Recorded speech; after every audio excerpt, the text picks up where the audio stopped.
Except those that don't even read and say, There you are. get rid of We have all a of screen. We do have a screen in here. That's right.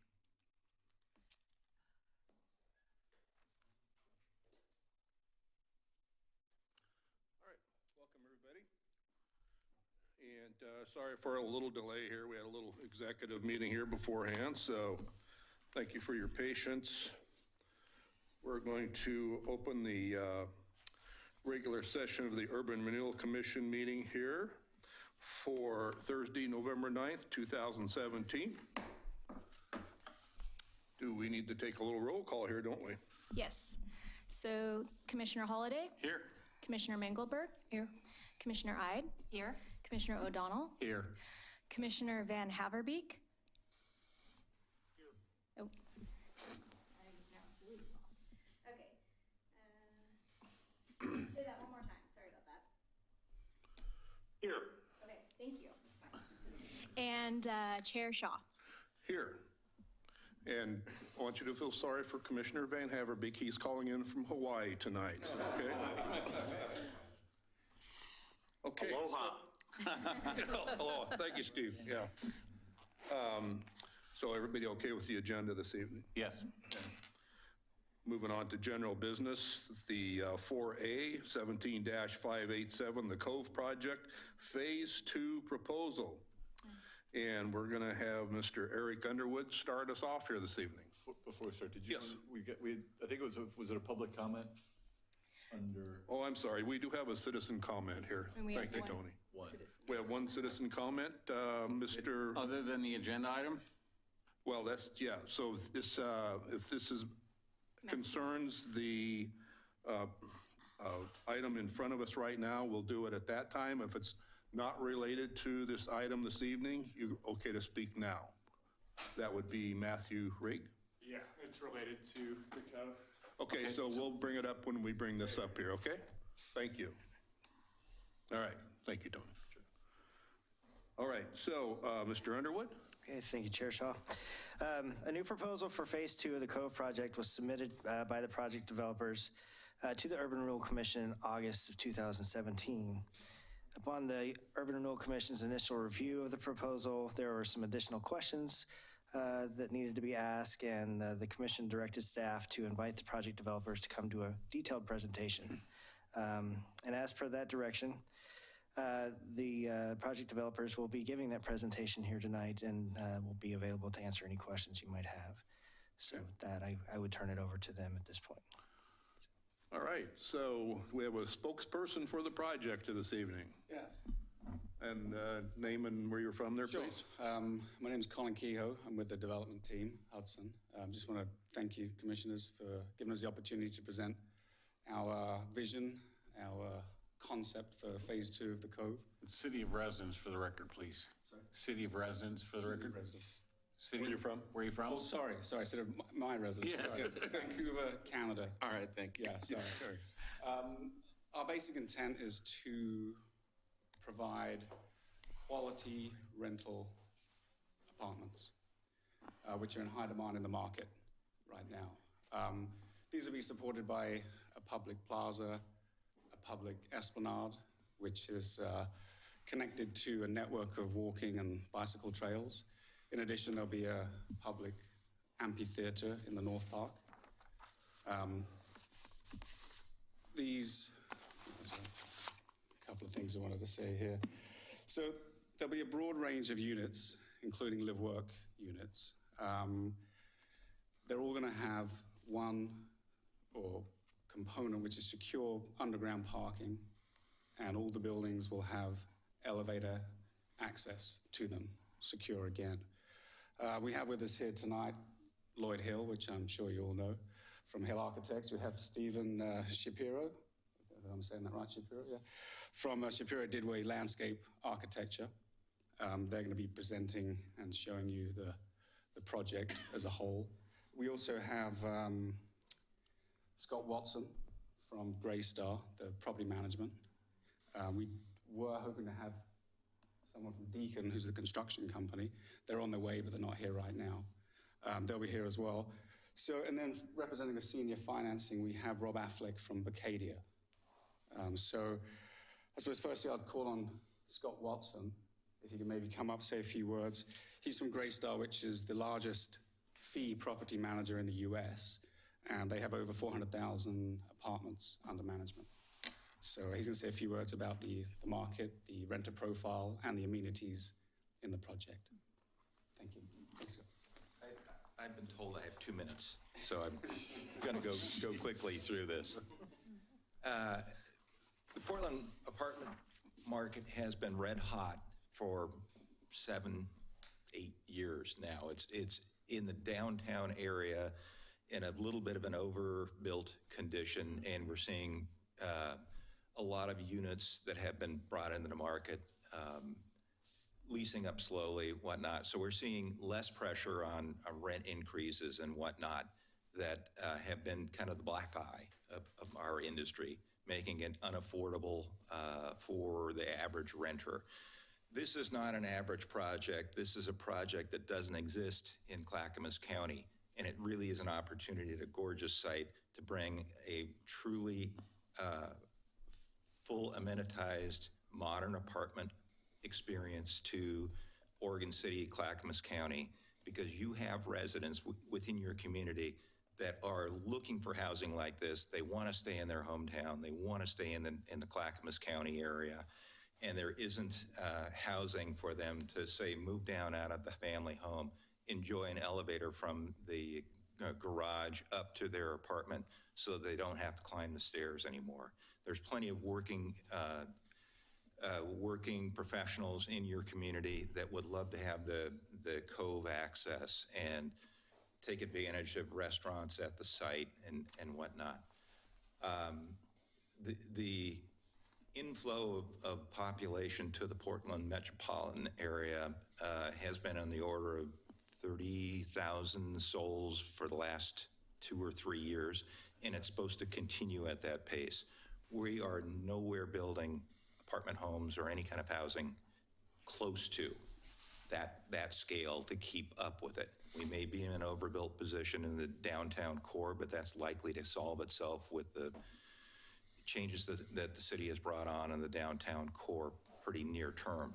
This presents a great opportunity for people to, maybe they don't want to be in the downtown core, but they'd like to have this opportunity to rent a high quality apartment home. Colin, I don't know what more you want me to say. I think I'm up against my 2 minutes. Thank you, Scott. Yep. So I think now we'll maybe have Lloyd and Steve. I don't know if you want to present together or maybe just Lloyd, whatever works best for you, but they'll come and present the project.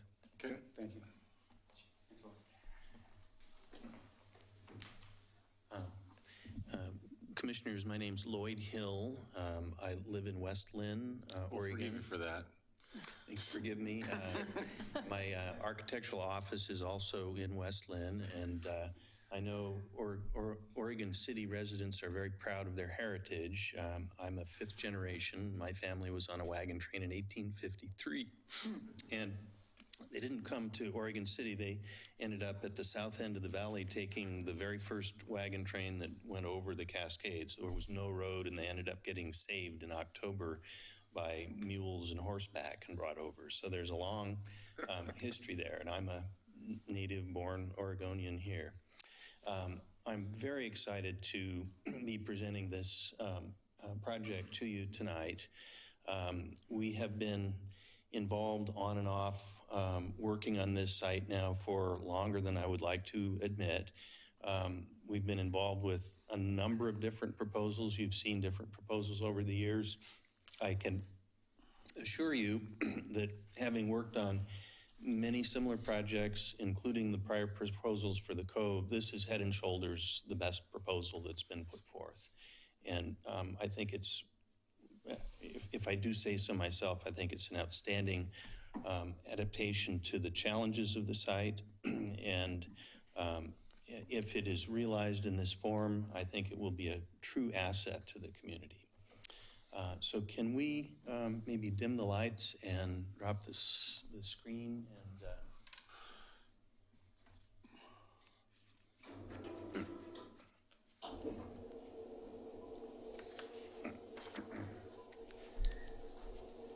Remember in the 60s, you're watching Star Trek, and they would have those little panels that they would do stuff on.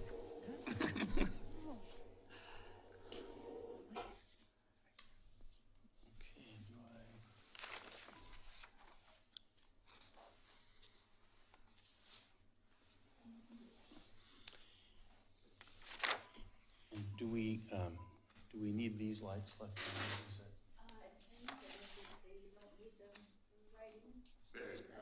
Is that good? Okay. No, we're fine. I'm fine. All right, good. Okay. I don't have to take notes. The Cove Waterfront Residences, we're at a point where we haven't really named the project or the buildings, so we've got some really exciting building names like A North and A South and B North and B South. But I assure you that there will be, working with Graystar and the development team, some, very interesting names that come up as we move forward with Maybe you this. could run that as a school project. We could, yeah. We could do a survey. So this is our overall master plan for the project site. I think you're familiar with it. The phase 1 project here is under construction now. We're also the architects for that. We've been working with Grand Peaks Properties on that project. 244 units. The first buildings are getting framed up to the roof now, and they'll be coming online this next summer. You may wonder, gosh, 244 units is a lot. Is it too much to do, another almost 400 units next door?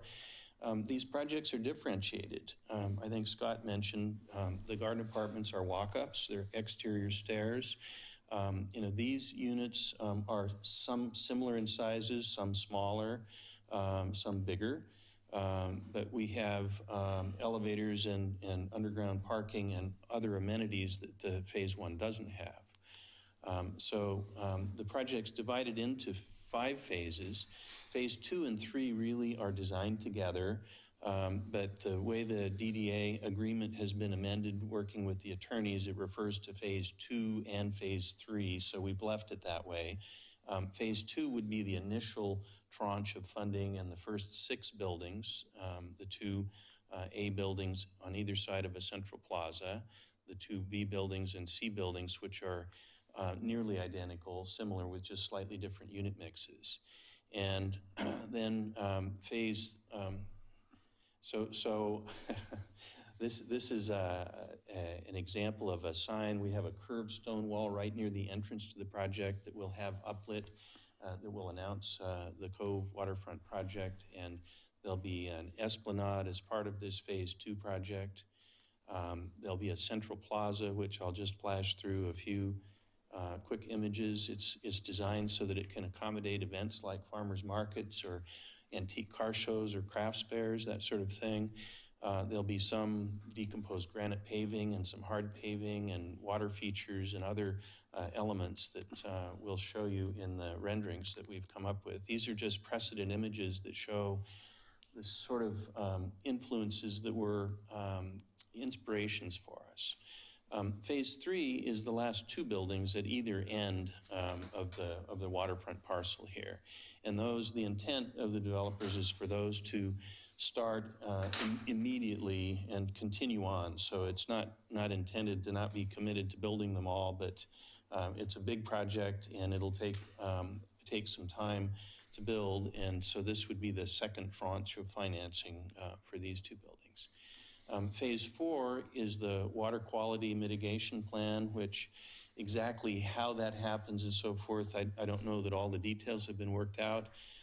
We think it's critical to have the water quality addressed here for this kind of investment. The algae bloom that happened a couple of summers ago, we need to make sure it doesn't happen again. And I think this phase 4 water quality mitigation thing will solve that. And then finally, phase 5 is at the north and the south end of the waterfront, and we've actually dubbed there's a water sports center at the north end adjacent to the North Park. There are existing pilings in the water, and I think we can build the docks that are proposed here with only a handful of new pilings, just using existing pilings. There would be a observation platform. There's a big cluster of pilings that's elevated, so we proposed an observation platform that's a little above the esplanade. At the North Park, there's already an area that's been excavated down just above mean high water, elevation 18 feet. In order to balance the cut and fill on the site, that'll be excavated a little bit more, and it will create what we're calling the North Beach as part of the the Phase 5, it'll be graded so that there's a sandy beach that goes down into the water, which we understand is a good thing for the fish habitat. And at the south end of the site, I'll back up here. At the south end of the site, there's a similar area that we'll be excavating out. One of the challenges on this site is balancing the floodplain. We for every yard of dirt that we bring in to fill in Agnes or to fill in the parking lots in front of the building, we have to dig a hole that's just that big. And the earlier schemes that had been proposed, there had been a plan to any excess hole that we couldn't dig on our site, we would dig over here on the Phase 4 site, which would be part of the water mitigation plan. But it does create some phasing challenges. Right now, there's a parking lot over here. And if we have to dig a big hole over here, then you can't leave that temporary parking. And so I think we've come up with a plan where we can actually build more parking here and leave that in place temporarily and then expand it during Phase 4. And part of that is digging some more on this corner, which creates another beach opportunity, which we're dubbing South Beach. So now we have Miami covered. We've got North Beach and South Beach. So there'll be accessible pathways that lead down to these beaches that will be flat enough. You don't need to have handrails. They'll be handicap accessible. Sand that goes down into the water. Right now, there's a path that the triathletes use to get down and get in and out. It's not accessible, and it's a little bit, it's not the greatest. We're hoping that there'll be, kayaks and paddle boards and other kinds of non-motorized watercraft using the water. See, the sandy beach, here, adjacent to this dock is very similar to what we're proposing on our plan with a gangplank that connects over, during summer low water and some ways to get kayaks and things in and out of the water. And then we also have another gangway which is elevated higher so you can have access during when the water level is higher at other times of year. There may also be, a very Portland thing is natural playgrounds. And without spending too much money, you can pile up some rocks and logs and things and end up with a really cool place for kids to play outside. Next, okay. And it might include a dry creek bed for the kids to play in, that sort of thing. This would all be part of Phase 5. And Phase 5, we're not doing it as part of Phase 3 because it gets into the water, and the permitting associated with it can be very difficult and time consuming, and we can't have that as a potential obstacle to being able to move forward with construction of Phase 3. This is an observation platform.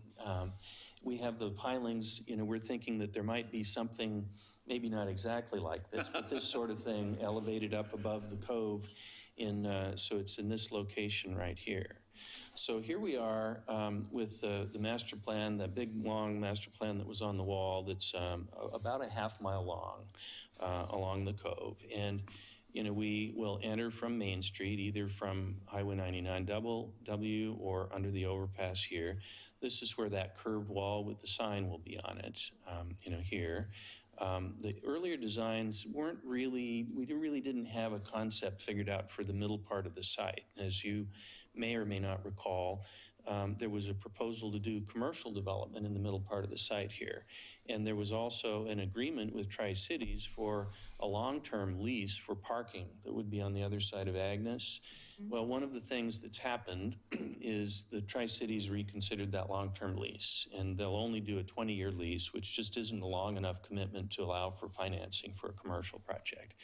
So the development team has been forced to reassess doing just a commercial-only thing in the center here.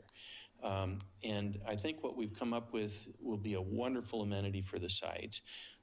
It will include restaurants, the outdoor plaza that we talked about before, some retails, 6, 7, 8,000 square feet of retail, as well as the community center facilities for the project itself.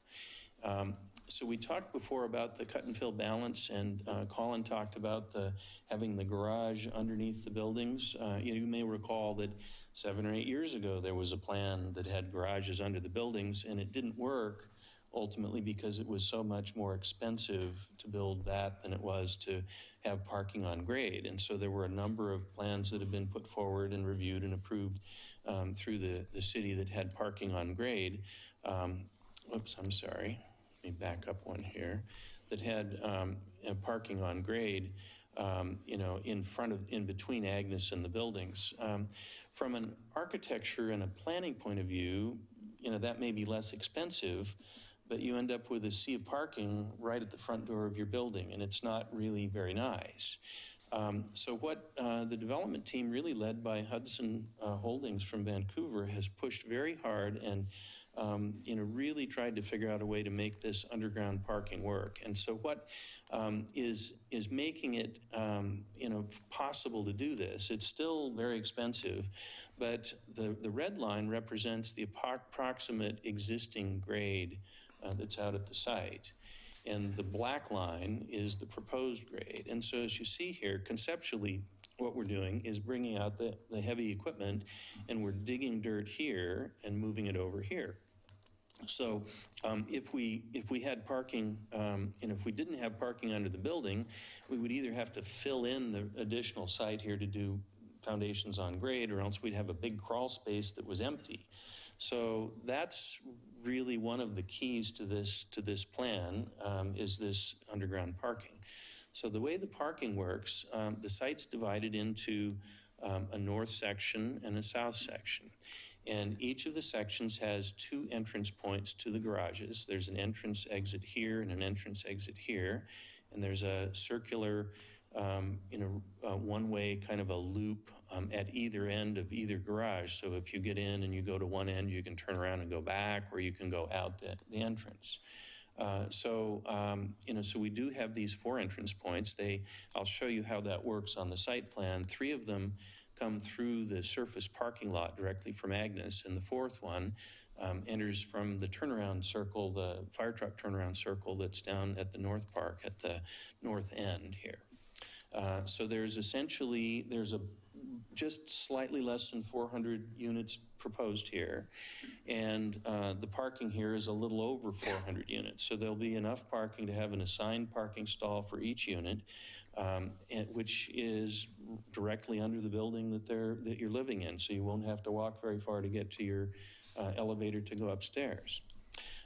So at the center of the building, of the project, the 2 buildings, we're calling them the A North and A South building. This is A South. They front onto Agnes Street. This is Agnes down here.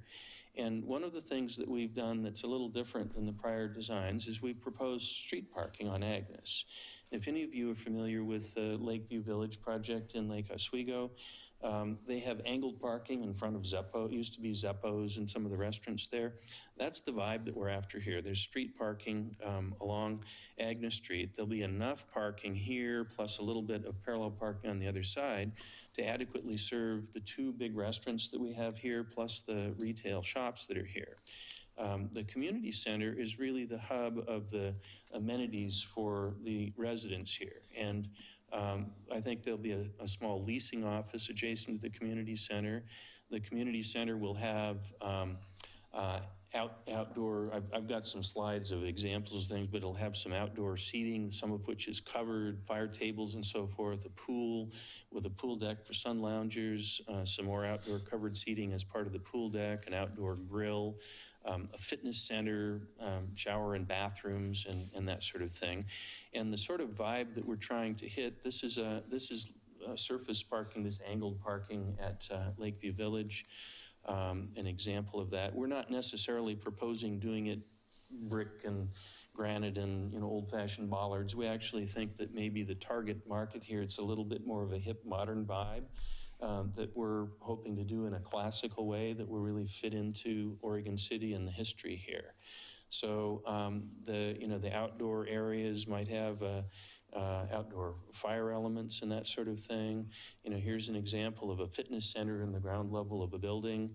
So it would have this about this size and this kind of amenities here.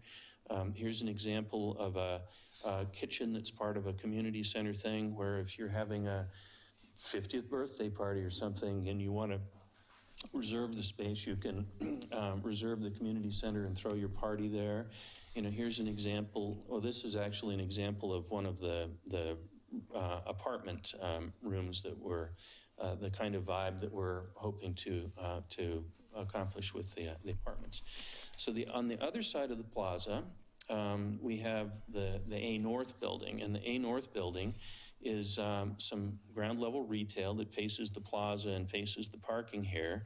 And then there are two restaurants. There's about a 3,500 or so square foot, what we're calling a formal restaurant that also has a sizable outdoor patio with wonderful views out to the cove. And there's a more casual restaurant that's about the same size that also has some covered seating and an outdoor bar that could be covered and an outdoor grill area that could be covered. We think this might be perhaps a brew pub or something like that. And we haven't identified restaurant operators. We're talking to some, but it's possible this might be the same operator that has two different kinds of restaurants that serve two different kinds of markets here. So that's the A buildings at the center. And let me see what else to.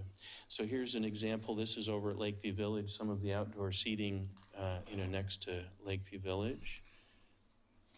Next slide. Here's this is kind of the vibe that we're after, overlooking the cove here, with low landscaping and a gentle sloping down, and tables that'd be inside seating that's elevated just a little higher so you can see out over the top.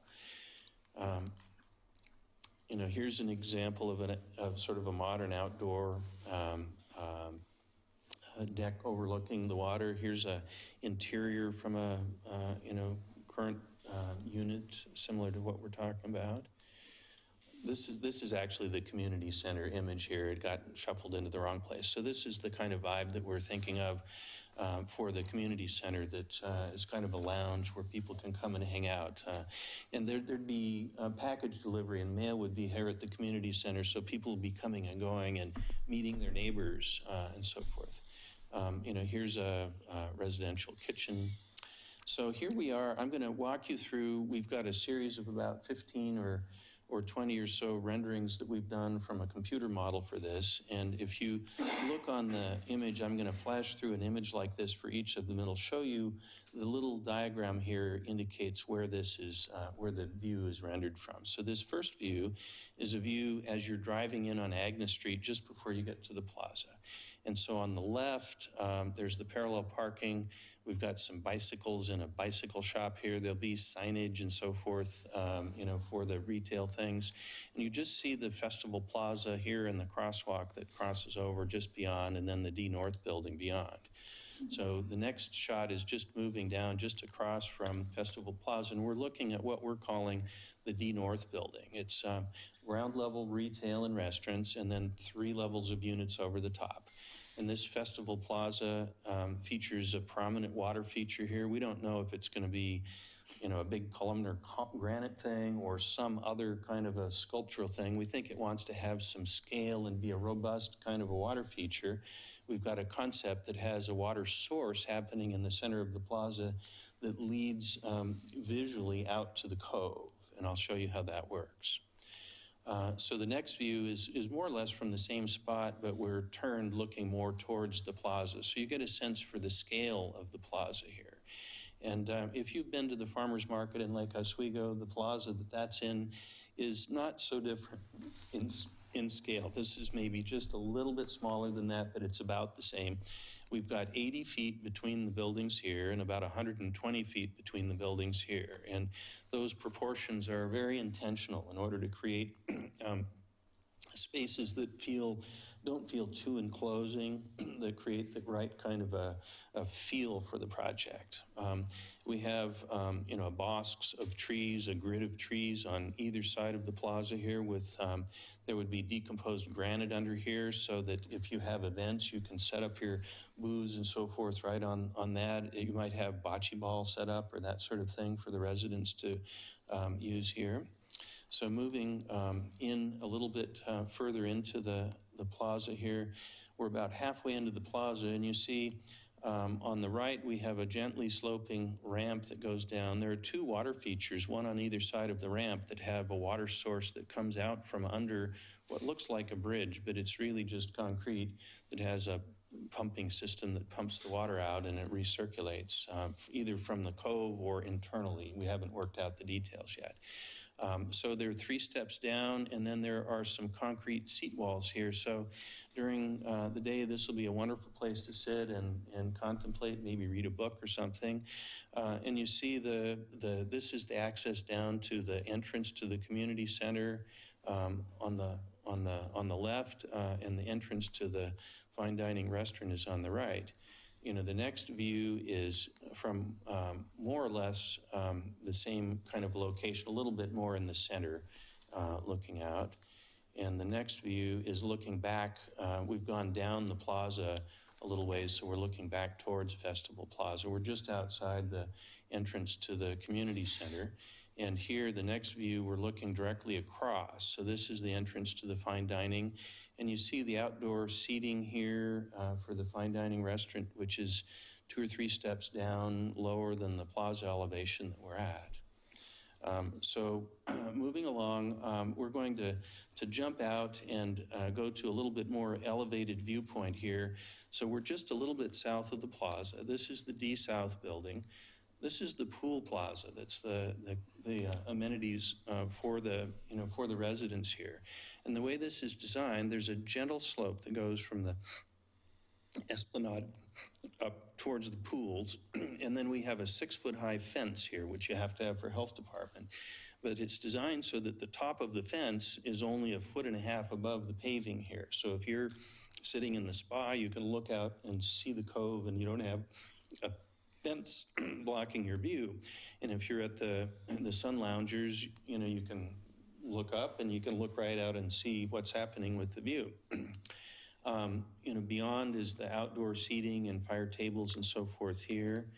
So I'll back up here and show you. So this, I'm not sure this is, okay. So this, the location here, this is taken from a balcony at the end of the B South building looking over the pool plaza. So the trees have been sized in such a way that they're low enough that you can see over them from the second story, but they're high enough to provide privacy for the people that are down on the pool. This is the outdoor grill area with tables and a grill that you can use in the evenings, and if you want to come down and hang out with your buddies. So next. So the next view, we've moved up just close to what we're calling the amphitheater plaza at the Esplanade. And so we're just right in front. So you see here, there's a gentle sidewalk that slopes up. This is flat enough that you don't have to have handrails. This is part of that water feature that starts in the center of Festival Plaza and passes under 2 or 3 bridges and then comes down and it disappears under this bridge. And so this will either be recirculated, or if we can work out the details with fish and wildlife and so forth, it might be pumped from the cove all the way up and then all the way back down.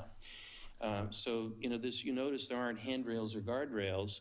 As long as we keep the grade within, that's off the edge here, less than 2.5 feet down, and we have a little curb so you can't run your walker or your wheelchair off the edge, we don't have to put guardrails. So we're trying to keep it open and, avoid having, kind of clunky guardrails. So we're calling this the amphitheater plaza. If you see, there are 2 or 3 steps up and a seat wall here, and then there's another 2 or 3 steps in a seat wall, and another 2 or 3 steps in a seat wall. And there's a concrete plaza here, which is big enough for if you had music or some kind of a little performance. You can have quite a few people sitting on the steps and enjoying something happening here. So this is all part of what we think will be a wonderful public amenity that this project brings to the city. So this is a view from, we're sitting in the covered, we're actually just inside the community center looking out over the covered seating here. And we, in the commuter model, we put all the furniture in, pulled into the tables, and then we couldn't get the people to sit in them. So we've got people sitting around the fire table outside here, but we couldn't put people and dogs and things in here. But there will be, and there would be heat lamps, so you can use it in the spring and the fall. And this would be a very similar sort of a space to what happens in the restaurant on the other side. So moving along, now we're standing kind of in the middle of the amphitheater plaza, right at the center of the site, and we're looking to the north. And so here you can just pick up on the left the Phase 5 Water Sports Center out here, and you can just pick up the viewing platform here. But you see this sweep of the esplanade, which some of the earlier designs, the esplanade sort of curved around a little bit. We've put a very intentional, gentle curve, and so it slopes. Here we're at about elevation 42 or so, and it slopes down at 4.8% to a little landing. And at each landing, it widens out, and there's some beautiful cherry trees. And then it slopes down a little bit more to the next landing, and it goes down to about elevation 34, which is where we need to be in order to grade the slope here and do the right cut and fill and so forth. But we've provided shade trees on the right side to provide privacy from people and you know, to make it feel right. So here you see on the right, this is the formal dining outdoor patio area here, similar to what I showed you before. We'll move forward just a little bit down, so this is about halfway down to the next area here. So you can see now we're down 5 or 6 feet below where the dining area is here. And this is the outdoor restaurant patio for the more informal restaurant next to it here. And you see this is one of our B-C buildings, you know, to the right. So these buildings, we've intentionally created corner windows in the corners of the units at the ends. And you go back to the next unit, there's also a corner window here. And if you go to the middle, there's also corner units here. So these units have sweeping views, you know, 180 degrees or nearly 180 degrees from the majority of the units. And the way these buildings have been designed, they're corridors, and so half the building is sort of on the side away from the cove, and the other half is on the side towards the cove. Wait, are you going to get into the, I know these are kind of live-work units? Mm-hmm. And you're going to get into that? Or? I can show you the live-work units here in just a minute. Okay. Sure. So this building, I think, has 60 units in it. And out of those units, 75 or 77% of them have views out to the cove. So there's only a few units that are in the middle on the back that look out the other way. And that's actually provides a differentiation in the market. You know, you can, the water view units will be more expensive, so we'll have a mix of rental rates here, some of them more expensive and some less expensive. And we've noticed we've also popped up the heights on the top floor. The top floor units will have premium fixtures in them. You know, this is a 12 or a 14-foot high ceiling in your living room with wide overhanging eaves here. This is a 4-foot wide eave to shade and prevent, you know, getting too much, you know, afternoon sun in the units. That's another way that we're differentiating. The upper units will have more expensive rent and fancier, more expensive appliances and so forth.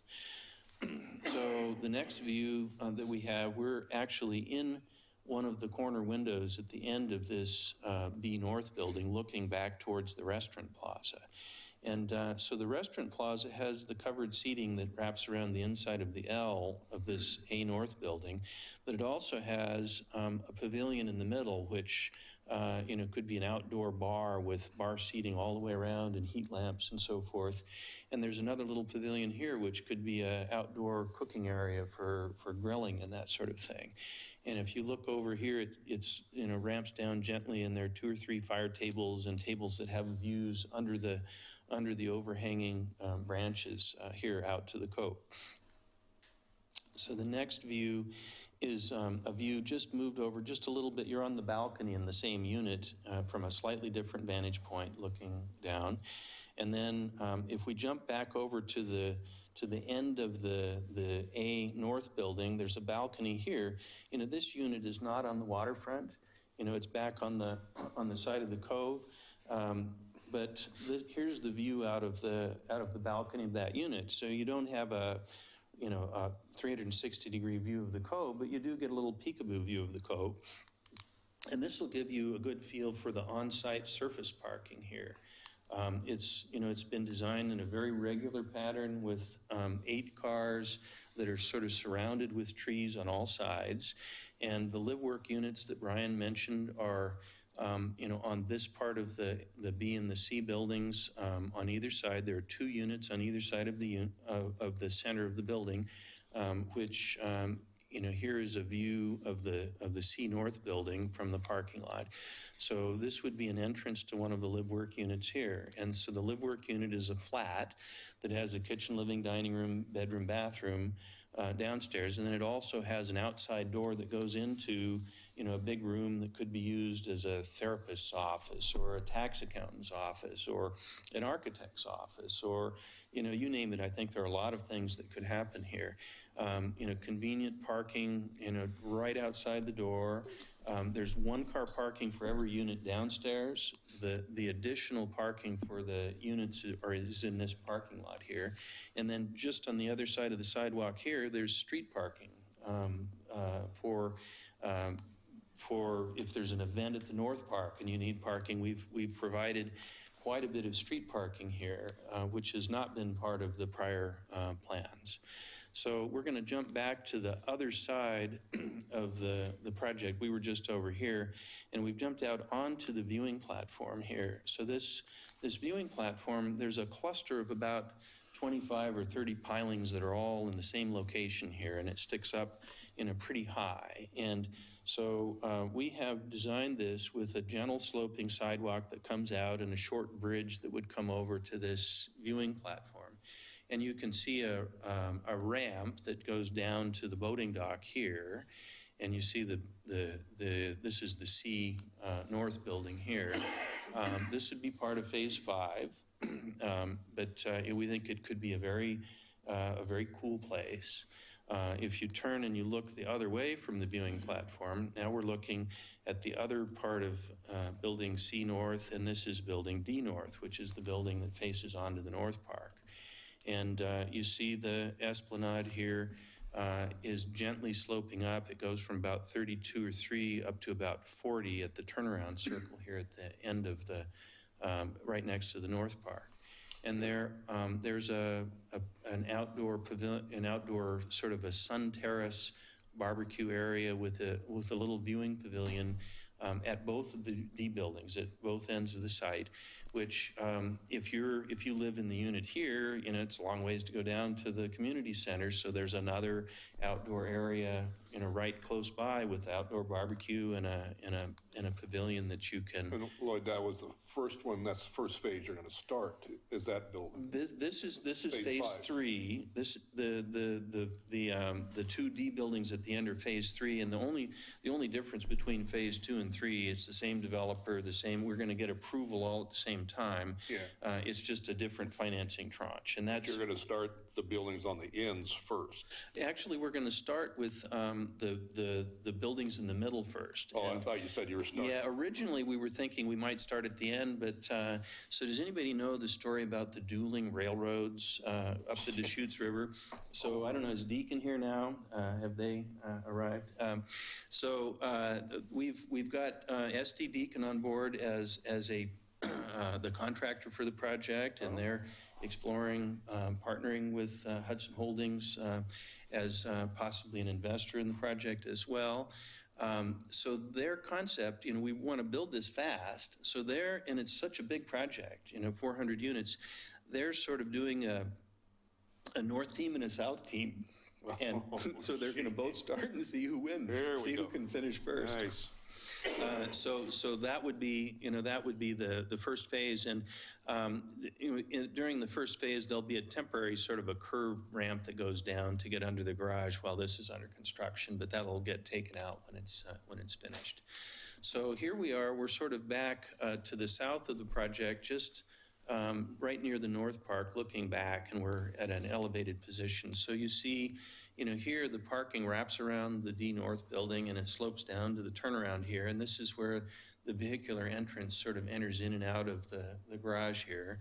Then there's a pedestrian entrance that goes in and out of the garage, and then there's an entrance that goes into the stair that leads up to the building. And you see in the center here, this is a little covered pavilion with outdoor gas heaters that you could have a cocktail or eat your dinner at in the evenings. And here we're sloping from about 40 down to 32 and then back up in the middle. And this is the Phase 5 trail that will lead down to the North Beach here. And it's a nice, gentle, less than 5% slope kind of a trail. So we're getting close to the end here. So this view is at the corner of the North Park, looking at the entrance to the D North building here. And there's actually a ramp and a slope sidewalk and a crosswalk that leads you right across here that our modelers didn't quite get into the computer model yet. So that's a quick tour of the proposed design for the Cove Waterfront Phase 2 and 3. I'd be happy to answer any questions. Okay. Got a question, Brian? Some lights. When the questions start. Okay. Let's, Commissioner Mildenberg, please. I have two questions. One is on the live-work units. Are they single-story or are they 2 stories? We've explored both options, and it could be either way. We're sort of leaning towards doing the 1-story option to keep it in flats all on the same level. It's just a little simpler to build, and it seems like there's maybe a preference. We'll work with Greystar and make sure that we come up with a unit that's going to be desirable and leasable in the marketplace. And how many live-work units will you have? So the live-work units, they're on the plan here, they're the orange units. So 2 here, 2 here, 2 here, 2 here, 2, 2, 2.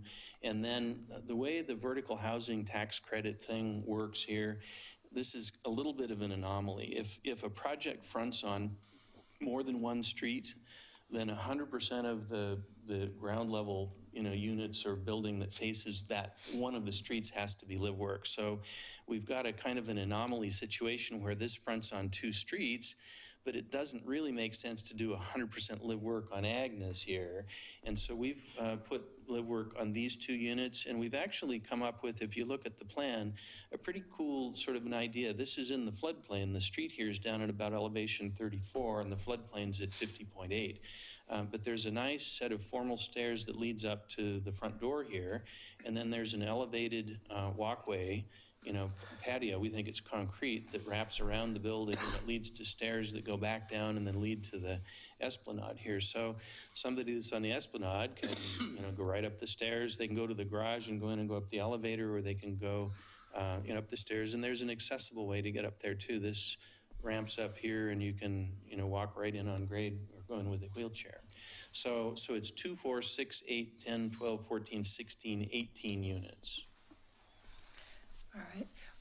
Second question, in previous iterations of this development, there's been various levels of landscaping with lots of native and that kind of thing. The design you have here seems fairly minimalist. Can you talk about that choice? We actually think that we've put in, and I would let Steve Shapiro, our landscape architect, maybe speak to that, but the landscaping along the waterfront, we've been working like crazy to try to get some nice visualizations of the project to you. And, we haven't drawn in, if you look at this map, the area that is kind of this color of green all along here and here and here is all intended to be habitat with native species. And if you know the native species, it would be things like spirea and it would be, little maples and ashes and beeches and so forth. So a combination, whoops, we're losing a drawing. Some big leaf maples in clusters, maybe some evergreens as well. And so all of that will be native plants, native habitat and so forth, including all along the Clackamas River here and a big area here. And we're working with Pacific Habitat Services to, quantify the impacts. We do need to, dig out along the bank here, and the bank is infested with cottonwoods, which, they're widowmakers. The branches just fall off at random. So, I think the team as a whole, feels like it's going to be better to get the cottonwoods out of there and replace them with healthy native species that will grow into really high quality habitat. On the upland part that's away from the waterfront, we actually have lots of trees and landscaping. Steve, would you like to speak to that a little bit? I can.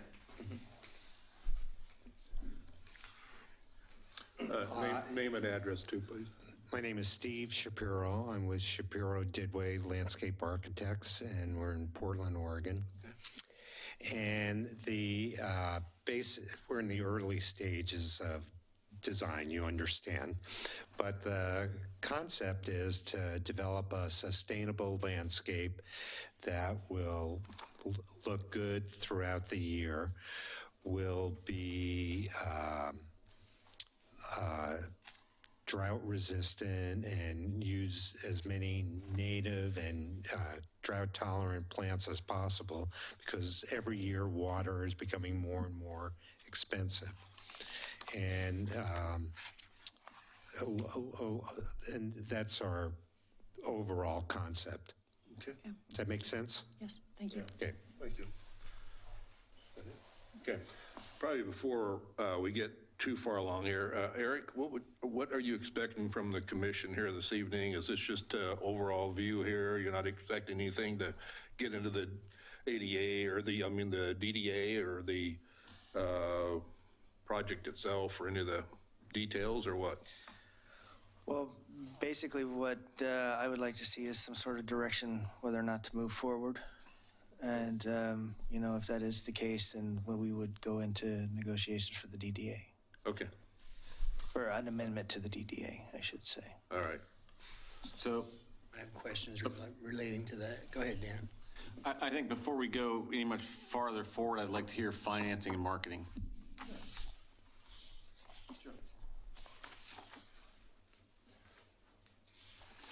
Is the Sorry. number of units changed since the previous iteration?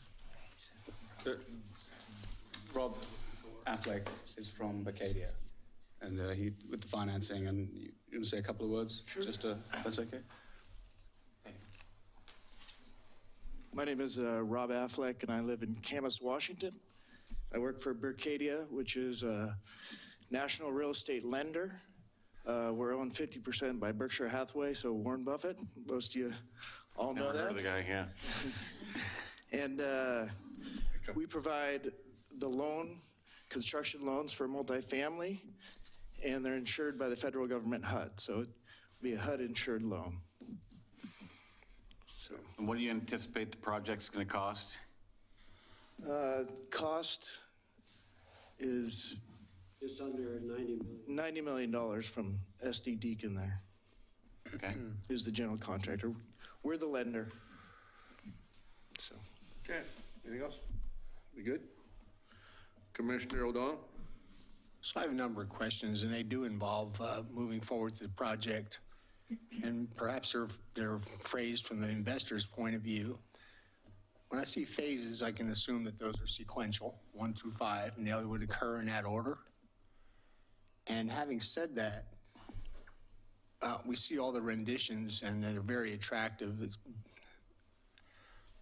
My question becomes, are the investors prepared to move forward with phases 2 and 3 prior to the resolution of the water quality and mitigation piece? Because that is such a key element to the success of this project.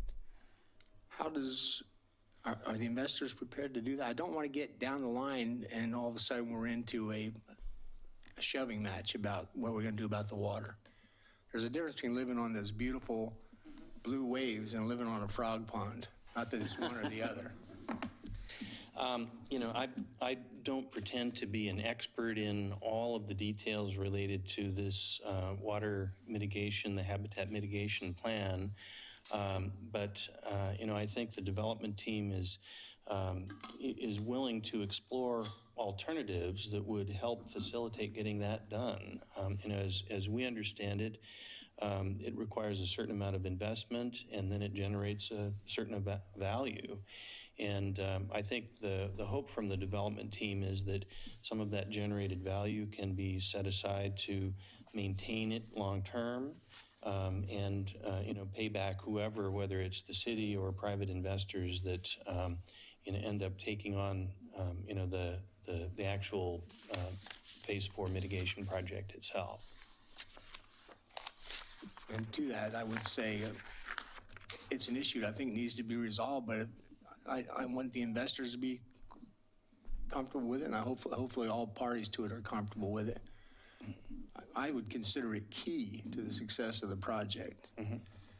I also am questioning the units of parking to units are 1-to-1. You get one parking place. We per actually unit. have one, you know, we're meeting the city's code for parking is 1.6 or 1.7 cars per unit. There's one in the garage, but the other cars are, you know, in the surface parking and so forth. The question went not to code so much as marketability. Yeah. You know, regarding parking, what's actually happening in the development world is we're at a watershed in terms of parking demand. You know, most people still have cars, and projects are being designed with a lot of garages and parking areas. But the people that are forward thinking are envisioning a time which may not be that far in the future, where more and more people, you know, don't have cars, autonomous cars, you know, that come pick you up and drop you off, and you don't need to have a parking space for it. So one of the big challenges that's being talked about at the Urban Land Institute and other forward-thinking places is, you know, what do we do to avoid over-parking the developments that we're doing now, but also not underpark them.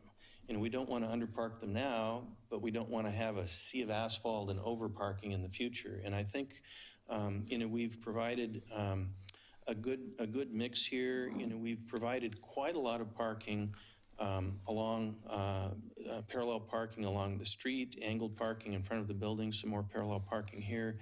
We've actually, compared to the prior schemes, there was 28 or 9 parking stalls for North Park in this part of the site before. We've added about 20 stalls here. So there's additional parking that can help support North Park. And per the city's code, you can count street parking that's adjacent to your project towards the parking demand. And so we think, you know, that there may be some residents or guests that use some of the street parking, but I think we're confident that long-term that we've got adequate parking to support this project in this location. Is there parallel parking on both sides of Agnes? You know, we've explored that option. We've actually only showed it on the building side in order to leave open some opportunity for stormwater, you know, bioswales and so forth to treat the stormwater from Agnes on this side. And, you know, we don't think we need it. We think it'll look better without having too much parking there. But, you know, if that's something the city's interested in, we could certainly explore, you know, even more parking on the other side of Agnes there.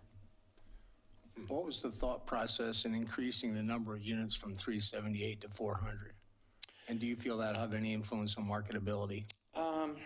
You know, as the design evolved a little bit, you know, that's how the buildings, you know, kind of worked out. We've got floor plans for some of the buildings on the wall here. We've got all of the floor plans and the unit plans all worked out.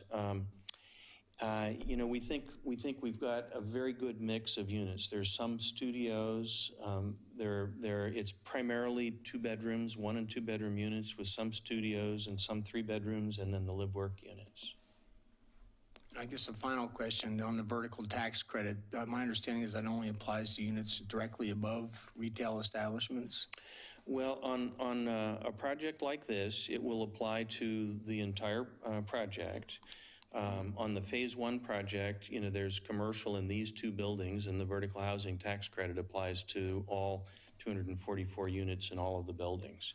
So, under the state's, program, there are rules about, if the building fronts a street and, if it's one or two streets and, whether it's an average of 2 floors or 3 floors or 4 floors, how it all works. But we'll be complying with the requirements for the, for the state program for that. Perhaps the next question is best addressed internally about what's our derived tax revenue and how is it deferred by the way this is structured. I think maybe I can ask you guys that later. That's a wide question. Yeah. Okay. Okay. Commissioner Hyde.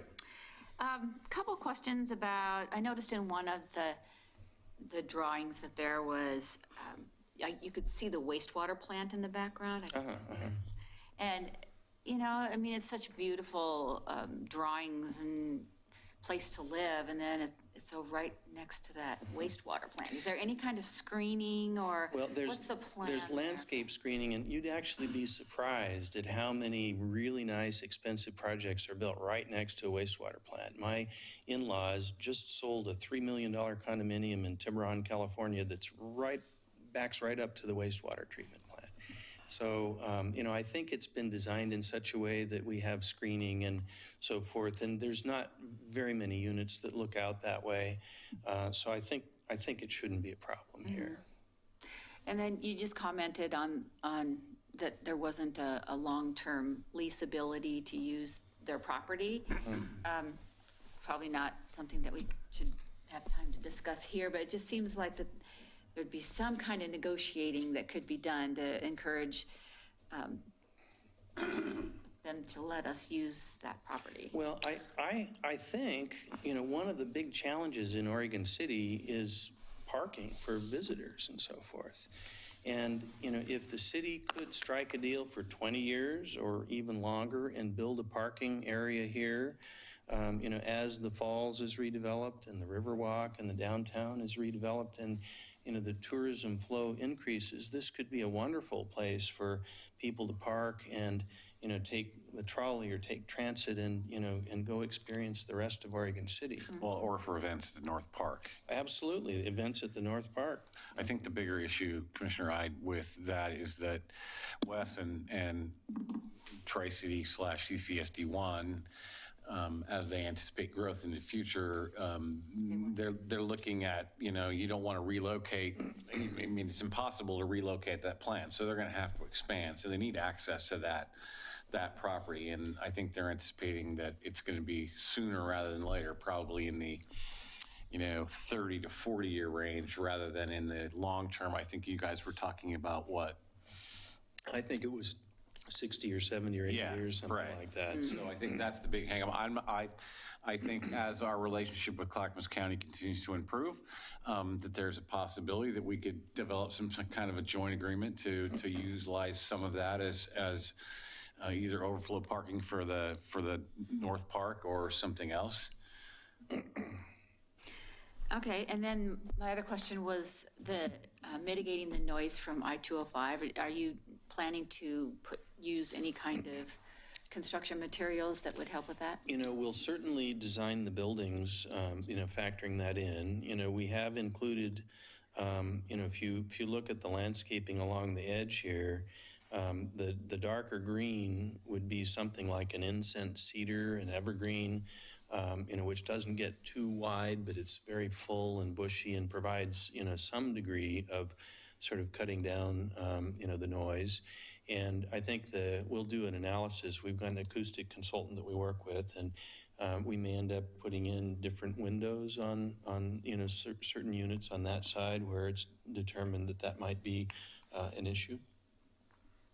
One of the other things that we've done, the water feature in the fountain will be the kind of water feature with little waterfalls and some splashing that makes noise. And what that does is when you see the water there and you hear a little bit of splash, your brain sort of switches all of the road noise from the freeway and it thinks it's the water. It's really an amazing phenomenon. Lloyd, if I could to add something there. There will be air conditioning. Absolutely, absolutely. So. On a hot day, you don't have to open the window. Right, right. I think the plan right now is based on using mini splits. If you're familiar with that, it's sort of kind of the latest thing. So it's, the buildings are designed with a roof well in the middle of the roof, so it's a gently sloped roof and then a flat area in the top. So all the condenser units for the air conditioners will be, either up on the roof or on the wall down, above the flood elevation down in the garage. And the mini splits provide both heating and cooling for the units. We're installing one at my mom's house on Monday. And last question, I noticed that I didn't see a lot of lighting in there, but, is there any plan for, lighting that's going to be unattractive and unwelcome, but. If you look at the building elevations here, wherever the buildings are facing out towards the street, there are columns, there are piers that are 12 to 14 feet on center. And you see here, there's a sconce wall light mounted on each one of those. So the intent is to have low-intensity light that's closely spaced, that doesn't, create these super high-intensity, bright sort of pools of light, and then so forth. We haven't gotten into whether or not the Esplanade is lit at night or not, and our anticipation is that as we move forward with the design, there'll be the normal process with the city planning and the city's design review process. And I think the development team here is committed to coming back to you folks and showing you what we're up to and letting you get your 2 cents in as well. But in general, we'd like to avoid big tall poles with really bright lights. I would envision maybe in the central plaza, the bosks of trees there might have some very gentle uplighting, so that it creates a kind of a mood. But a combination of the wall sconces and uplighting and low lights wherever we can. Okay. So if I may make a suggestion at this point, since we didn't get an opportunity as the commission to have a chance to go around and kind of look at all these things, maybe we take 15 or 20 minutes and Tony? I was just going to say, before we do that, could I just ask 2 questions real quick that might? Yeah. No? I can wait. No, go ahead. I think Commissioner O'Donnell had something as well. I think Mr. Hill's done a great job representing the project. I am very cautious and I am concerned about the water mitigation piece and the sequence of events. And Mr. Underwood is asking, should we proceed? I would be much more comfortable if there's a firm agreement in place as to who was going to do what and when. And what I do not want to do is get downstream and we encounter this landmine where we're adversarial. That's my main concern about this entire project. Isn't that on the DDA though, Eric, when we do that, that's all going to be addressed on that? At a certain phase, and I believe that's not required. Right. So it's up to the commission whether they want to negotiate that. Right. Is that? I think I don't know if you can answer this right now. I noticed that there was a little bit of cut as it relates to the Esplanade. How does that relate to what the average high water is during the winter? Is there an expectation that the Esplanade's open unless there's a big event? All year round. So the water outfall that's over here next to phase 1, we monitored that all winter long here this last winter. And I think the water level was maybe a little higher than normal this last winter. And if you go out and look at that concrete structure, it was a foot or 2 or 3 feet below the top of that structure, which is about elevation 23. 22, 23. And you're proposing a low of about 30? So the Esplanade here goes from, the Main Street elevation here, which is 32 or 33, essentially level, 32 or 33 to this point here, and then it rises up at about 5% to about 42 here. Actually, I think it's maybe 46 here, so that we can get up to 53 here. So we're 53 here, and then it steps down 1.5 feet, and then it slopes down a couple of feet. And so this is elevated, pretty close to the current levels, which, doesn't flood typically. And then it slopes back down, from here to there, back down to 32 or 3 or 4, and is level. And then from here, it slopes up to 40. So I think it's clearly above. And in fact, the Phase 5 ramps, our expectation is that this half of this ramp would generally not flood except in pretty extreme events. And this platform that provides access to this sloped ramp would be not flooded. So the docks could rise up to that level and you could have access to boating, during anything but a 96 kind of flood. So I guess my second question builds on a little bit of what Commissioner O'Donnell, I think one of the weaknesses of the current DDA are some unknown agreements as to payment or construction of certain amenities after all the units are built. When we look at this in terms of a beach or a North Park or the dock, and as you said with the water quality in stage 4, that would be the city or another private investor. Is that the same expectation on the dock and the North Park, or are there system development charges expected to be reimbursed? I think that's been one of the weaknesses. Yeah, those are good questions. We had a meeting here a week or so ago with our parks director here, and I know, he's in a position where he's got lots of people that have a lot of things that he'd like to, spend his money on, and not the least of which is the Riverwalk, which is sucking all the oxygen out of the air and, wanting as much funding as it can get.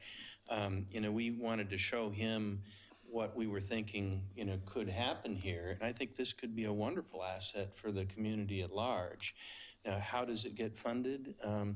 If it's something that needs to be funded by, the developers that are developing the units that are along here, just the reality of the economics of it mean that it would need to be scaled down and it would have to be less expensive and, less of an asset for the community as a whole. On the other hand, if we can get through this impasse with the Urban Renewal Agency, or if the city would, allow the SDC charges that are generated from this project to be reinvested into the Esplanade and the North Park, that could allow for something, which is a more expensive kind of development for the amenities along the waterfront here. So is there an expectation that for phase 2 and phase 3, when the Esplanade's constructed, that there will be SDC credits for that? I know that is something that the development group would very much like to have worked out, yes. Okay. So I think there'll be more to come on that. More to come, yes. Commissioner Miguel. I know it's early on, but do you have a idea about the average rental rates that you'd be looking at for this project? No, I would let Scott tackle that one. I do know that the original pro formas for the garden apartments pro formed out at a substantially lower rate than they're currently basing it, based on what's happened in the market as a whole. And, so I think, Scott, do you want to? Sure, I'll give it a try. Get out our crystal ball.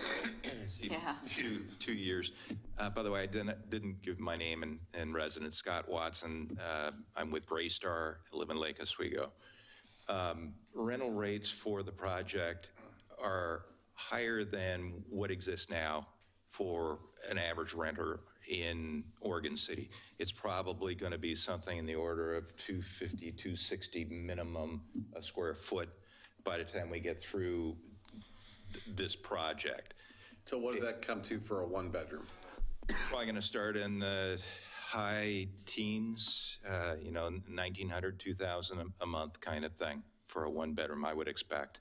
And a three-bedroom this is all subject to what we ultimately get here, could easily be above the threes, Is that fair to say? Yes. Questions? That's it, thanks. You bet. Anything else? Well, like I said, I think we should take some time. They spent a lot of time putting all this stuff up here, and very little of it was actually in the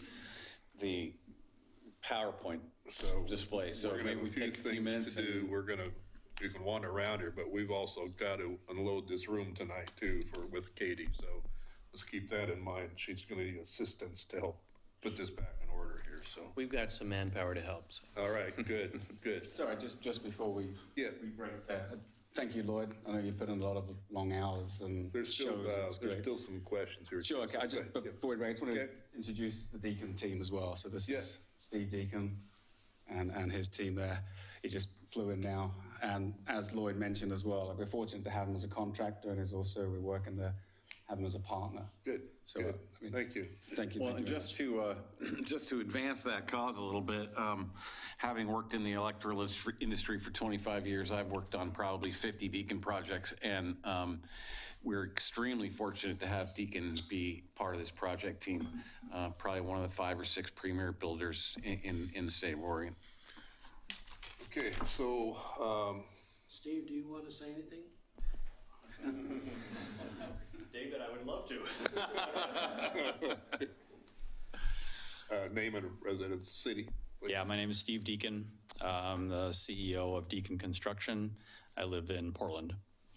And we've been in business here since 1981. And we currently have offices on the West Coast. We're in Seattle, Sacramento, Pleasanton, and Irvine. I was a little late getting here today because I flew back from our Irvine office this afternoon.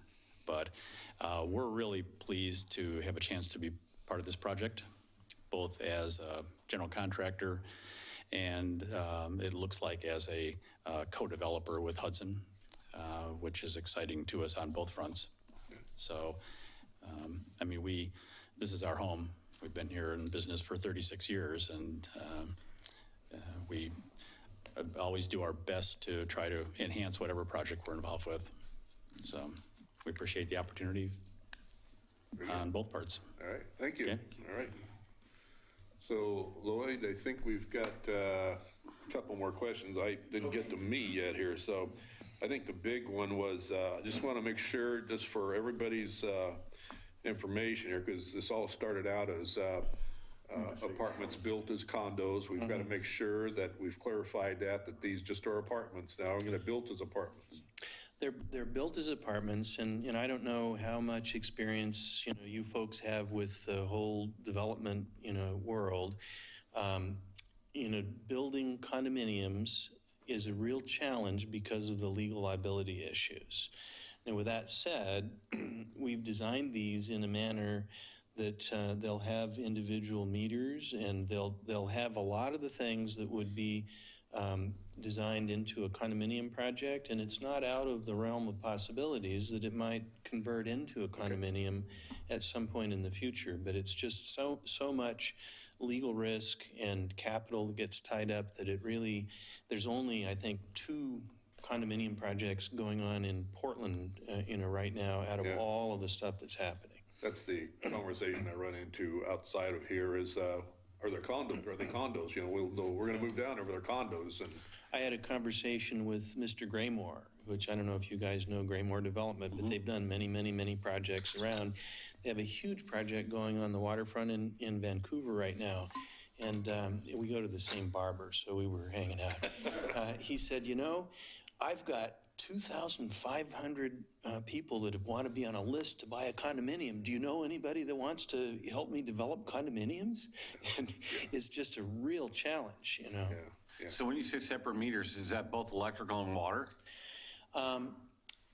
I think with the new technology, you can put inline electronically monitored meters for water in systems without too much expense.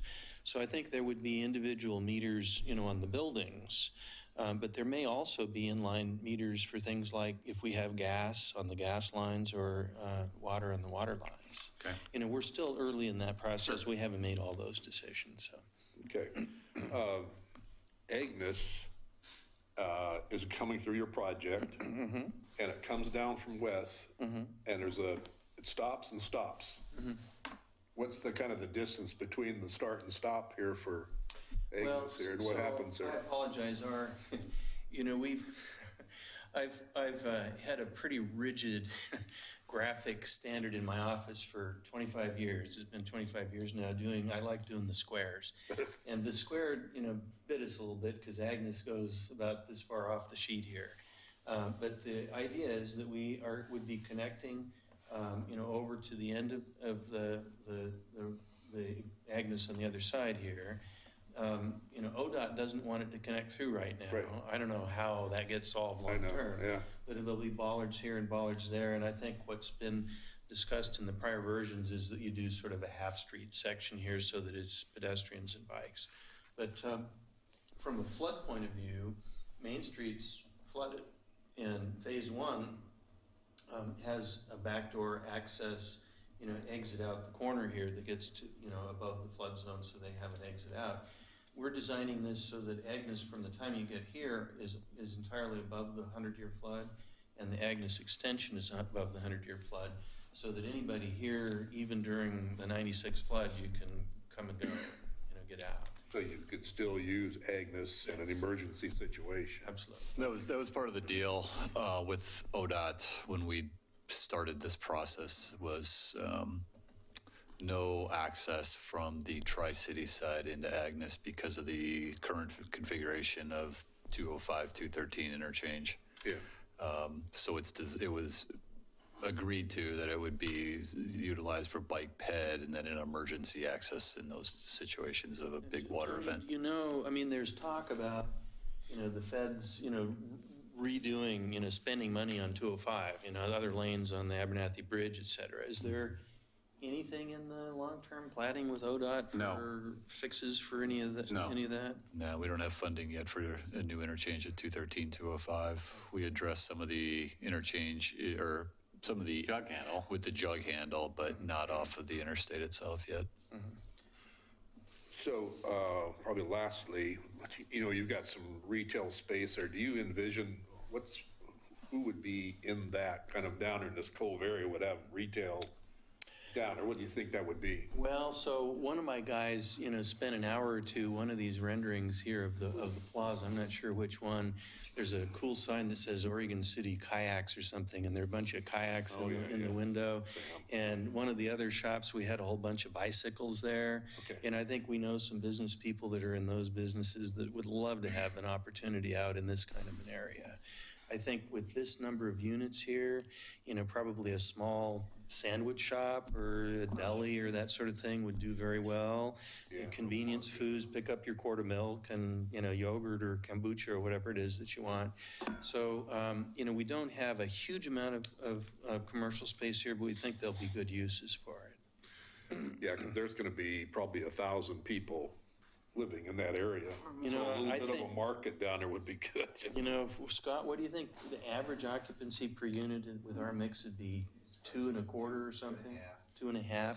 So we'd have 1,000 people just in this project, plus the 244 units times 2.5 is, it's another 1,500, or another 750. What do you think about 1,700 folks? 1,700, yeah.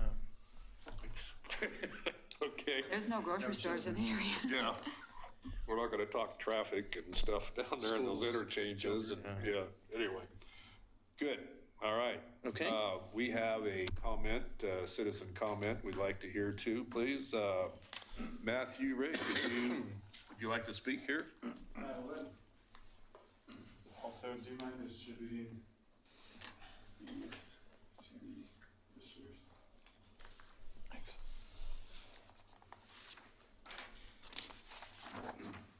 All right, thank you. My name is Matthew Reeg.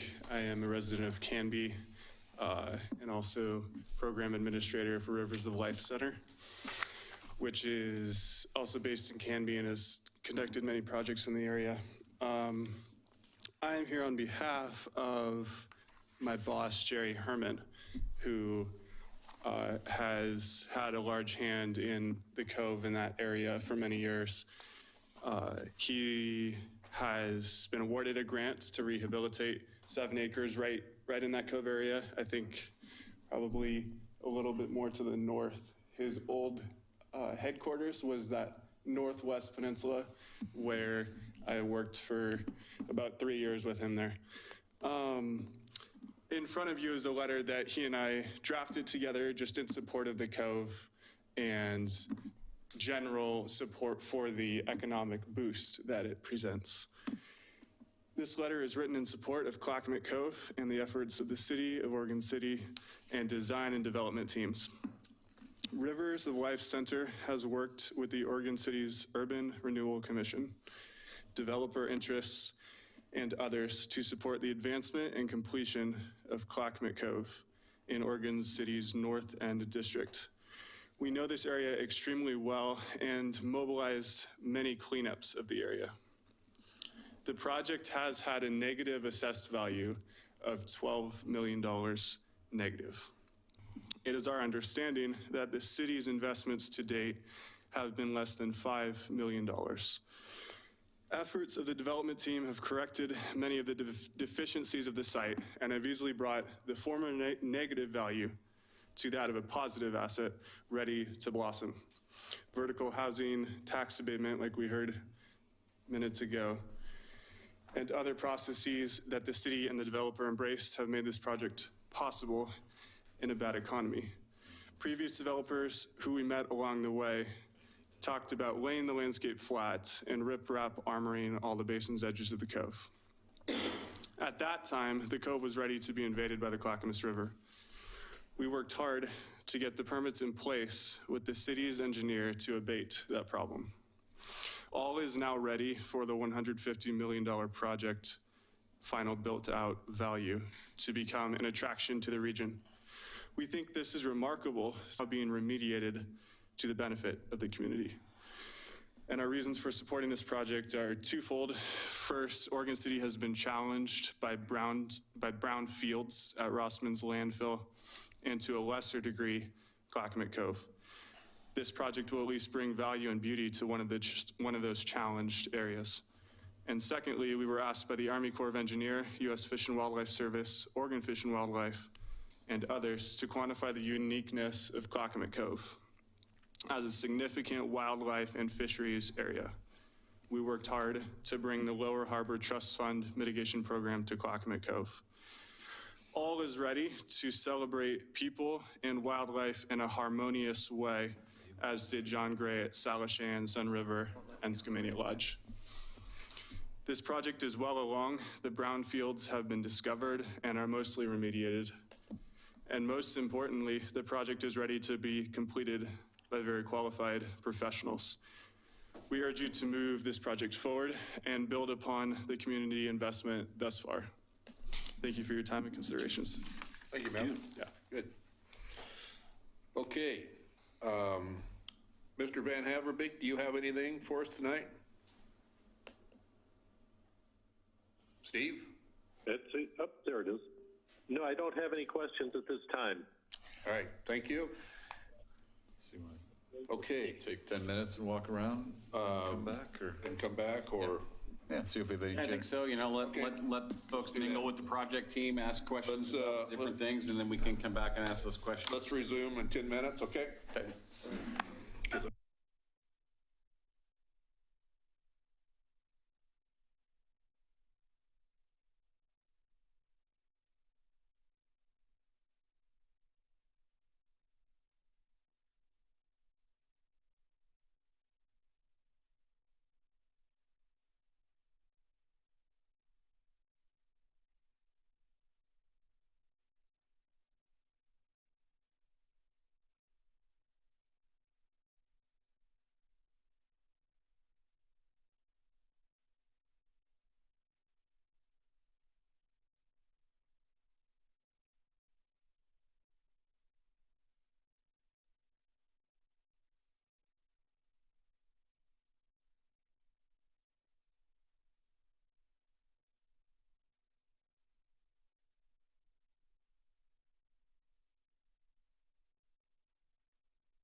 we are going to move forward here again here. I think there was maybe a couple more questions here. Commissioner Mingelberg. Yeah, I have several questions. One is I'm not clear, I guess I got conflicting information about who would be envisioned to fund the marina and the North Park Amphitheater. Originally, I was thinking that it was the development that would cover that, but then it seemed like there was an ask that the city or the Urban Renewal District be a participant in that with SDC charges or something. So can you talk a little bit more about that? Well, the second phase of the project, we're talking about the second and third phases. So the second phase is the 6 buildings in the middle, and the third phase is the 2 on the end. But the second phase of the project includes construction of Agnes Avenue. From Agnes ends here, so it would construct Agnes Avenue plus the half street extension all the way over to provide accessibility. It'll build the public parking along Agnes here. It'll build the public parking that's adjacent to the North Park here. The North Park has been already pretty much graded to the final elevations that we're talking about here and seeded with grass. So it would put in the sidewalks in this little amphitheater stage and finish the landscaping there. And then it'll build the esplanade all along here, including the landscaping and so forth along the esplanade and up between the building. So you're showing that esplanade is 20 feet wide, and that's part of the project? That is part of the project. Part of the developer-funded project. Each one of these nodes is a little more than 20 feet wide. Okay. And we don't know for sure what it's paved with, whether it's asphalt or concrete or, our Canadian partners. I don't know if you've ever been up to Vancouver, BC, but they have extensive esplanades along the seawalls, and they've asked us to explore, and we talked with your parks guy about possibly having, rather than just the typical asphalt or concrete, maybe we have concrete at the nodes and then use decomposed granite, which is very finely ground and packed down, and it meets the accessibility requirements. And it doesn't save any money, but it gives a softer feel, a little bit more of a natural feel. And, I think it might, it might be a really cool thing to do here. And, I know we found a project up in Bend that was just done using that kind of a pathway and a similar accessible thing. So then the final thing that would be it would be the grading down to the finished grades along here, including digging out for the future sandy beach. And revegetating with native species, spirea and vine maples and big leaf maples and, all kinds of native species to provide habitat along here, and also providing habitat, as the buffer over here. So that's all part of phase 2. So the parts that wouldn't be included would be, building the natural playground here, finishing the sandy beach here, doing the sandy beach here, and, getting the permits and so forth to put in the docks and so forth. I know the Sea Scouts are here. They've been, talking about this, for a long time. And, the docks, it may take some creativity. I mean, right now there's a dock that the county has that's out here. They're saying, don't destroy it, save it, we can fix it up. And, there's already pilings in over here. So this vision might not happen overnight, but it's a huge opportunity. And I think once you put a vision out there, I think people have a way of figuring out how to make it work. So I know the development group really wants to make that happen somehow. And we'll be partners in trying to figure out the best way to do that. Okay. And my second question is, what happens in a flood event with the possible cars underneath the buildings? Is there like an emergency evacuation plan? Is that a property management responsibility? So the property management group will have a policy related to this. And I assume a lot of you have been here since 96. I mean, I was here in 96. We knew 3 days, 4 days ahead that the flood was coming. And anybody who cared to, had an opportunity to pack their stuff up and get it to safe ground. So if you're here, then the management's going to give fair warning for a flood like that, and you can get your car out of the garage. And there'll probably be storage down here for kayaks and paddleboards and bikes and stuff like that. So there'll be a plan in place to get those to, safe ground. Okay, thank you. So the existing sheriff's building down there too, I think, is that going to be the Sea Scouts? We're going to work on that, or? Yeah, we would love to, include them in this process and figure out a way. I mean, we've drawn what, we sort of put out the big vision here. I mean, this dock is 600 feet long. It doesn't have to be that big. Yeah. But, having a cool swim dock and a boating dock and maybe some kind of a, future water sports activity center where you don't have to schlep your kayak up and down, and there's places to store things down there. I mean, I could see this being a little sailing club. Maybe there's a, way to make that happen. This is a better place to sail than where they have the sailing clubs along the Willamette, or probably even over in the Columbia, a lot of places. Okay, good. All right, any other questions here, folks? So I don't have a question, but I have a statement I want to make. So as we all know, this has been a long and sometimes painful process for the last 10 years to get to this point. And I know that even as much as just a few weeks ago, we were thinking we were at the end and we were going to have to start over from scratch. Lloyd called me, and I went over and sat down with these guys, and they gave me a much longer version of this than what we've had tonight. But that convinced me that I wanted to be able to have the opportunity for you folks to see everything that they had shown me, which is why we moved the venue and we moved the day so that we had ample time to be able to see everything and really ask all the questions. But my confidence level has gone through the roof compared to where we were before, especially with the addition of SD Deacon and with the rest of the project team, whether it's finance or marketing, landscape architecture. Obviously, we all know Lloyd, but to have the whole package in place, we've never seen this before. So from my standpoint, I think we need to let now staff move forward with the project team and see how things develop. So I didn't talk about timing. It always comes up. I figured somebody would ask. So, we've, over the last several years, been through a couple of master plan projects, and they have been a challenge. It always seems like it takes longer than you want it to take. We're working with Dowell, the same civil engineers that are doing the first phase. I think they're a fine group. And I think jointly the recommendation here is that we should divide this into an amendment to the conceptual development plan and get that processed. And then as soon as the amendment is finished, to have a detailed development plan, the design review piece, submitted. Now, we're basically just about ready for design review here. I mean, we haven't had the latest pre-app with Laura and her team, but we know the code really well.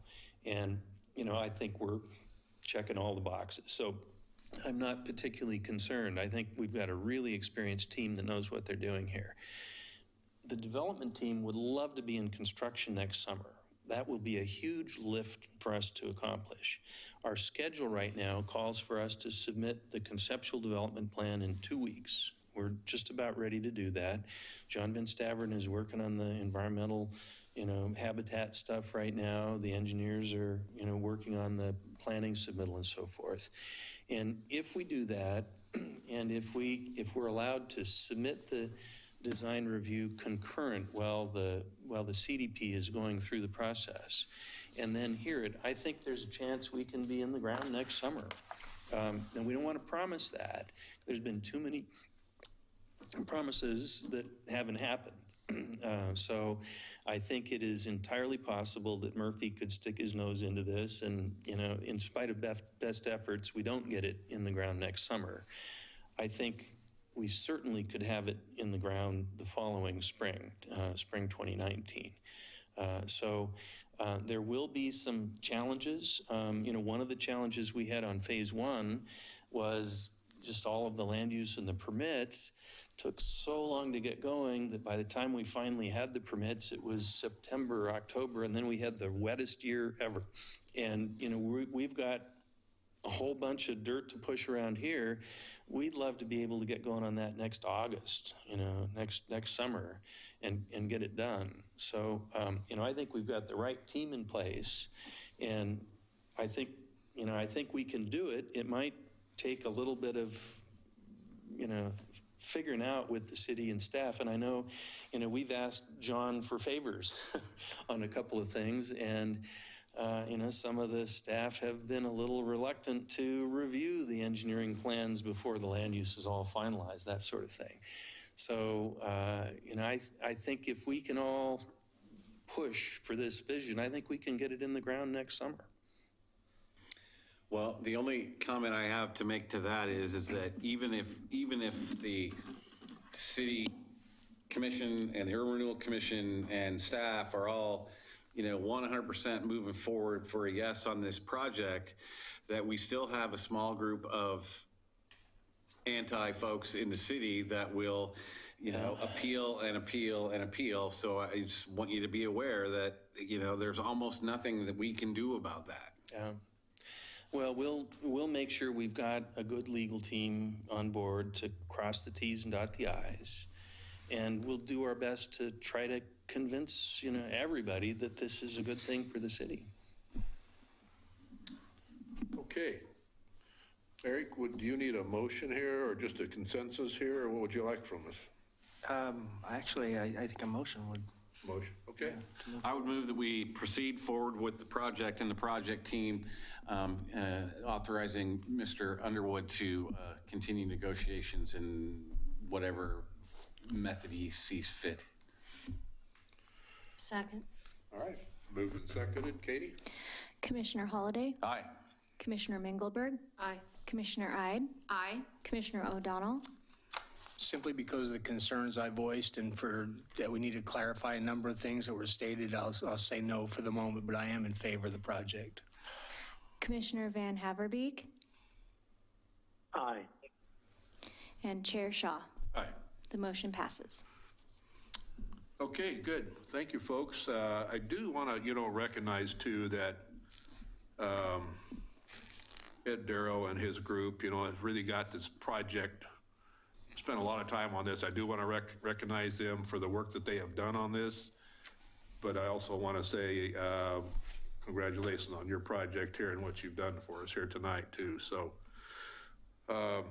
okay, we're done with that one. We've got two items here, the minutes of June 21st and July 5th. Move to approve the minutes. Second. It's been moved and approved. Katie? Commissioner Holliday, Aye. Commissioner Mengelberg, Aye. Commissioner Ide, Aye. Commissioner O'Donnell, Aye. Commissioner Van Haverbeek, Aye. Chair Shaw. Aye. Any future agenda items over here? Okay, good. We are city manager's report. I don't have anything for tonight. All right, we're adjourned.